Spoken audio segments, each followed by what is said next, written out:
Our story will likely sound familiar. We met in our 20s, madly in love, and not a care in the world, slim, athletic, and taking her health for granted. Then, at 26 years old, Grace gave birth to our first child, Ava. With 20 pounds of pregnancy fat, she did what she always did, cut some carbs, did some Zumba classes, and just like that, it was gone. But 7 years later, our next child, Emma, was born. And after eating for 9 months, she was 50 pounds heavier this time. Our doctor warned that her high blood sugar and fat around her belly and organs was suffocating her heart. She had to lose the 50 pounds or risk a heart attack or stroke at any second. Easy, she thought. But at 33 years old, something was different. Everything that had worked before stopped working completely. The pregnancy fat would not budge, and she struggled to lose just 5 pounds over the course of the next years. We tried everything.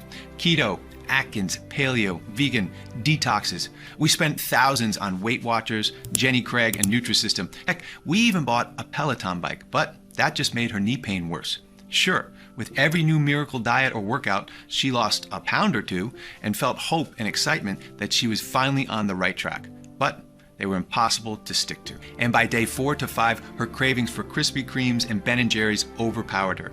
Old habits kicked in, and she'd fail, filling her with regret for letting herself down and overwhelmed with guilt. And with every failure came comfort eating, so putting on even more nasty fat and orange peel cellulite than before she started, and the further away she drifted from the woman I fell in love with. Truthfully, we were close to separation. Our sex life vanished. I'm embarrassed to admit, it was impossible to be intimate. We barely spoke, and when we did, it was just about how tired and unsatisfied we were.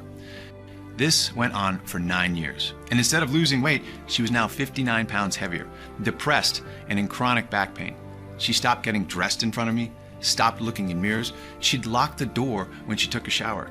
Her self-esteem was so low, we never ate out, terrified of people judging what she ate, or how her fat would roll over the edges of the chair. Grace thought about all the other women, skinny and toned, who ate what they wanted. Why can't I be like them? What's wrong with me? She said. Exhausted, Grace looked up at me, tears in her eyes, grabbing that thick hip fat that disgusted her so much as the realization set in. She was going to be overweight for the rest of her life. I can't live like this anymore. I've never felt so helpless in all my life. You see, I know exactly what you're going through because I saw Grace live these feelings every day. 3 months later, our darkest fears were realized. We were sitting at the dinner table when her face suddenly dropped and turned deathly white. She collapsed on the floor like a dead weight, dragging the table cover with her. Plates smashed violently as the girls screamed. The ambulance rushed her to the hospital, and they kept her in overnight for observation. She was lucky to be alive. If you're overweight, you're 60% more likely to have a heart attack or stroke, 80% more likely to have coronary artery disease, and 22% more likely to get Alzheimer's or memory loss. Scary, isn't it? As I sat by Grace's side, holding her cold and frightened hand in mine, I felt angry and ashamed.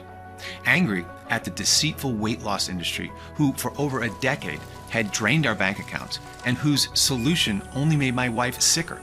Ashamed because I promised to take care of her, but I didn't know how. My heart constricted in my chest at the thought of losing her, of Ava and Emma losing their mommy.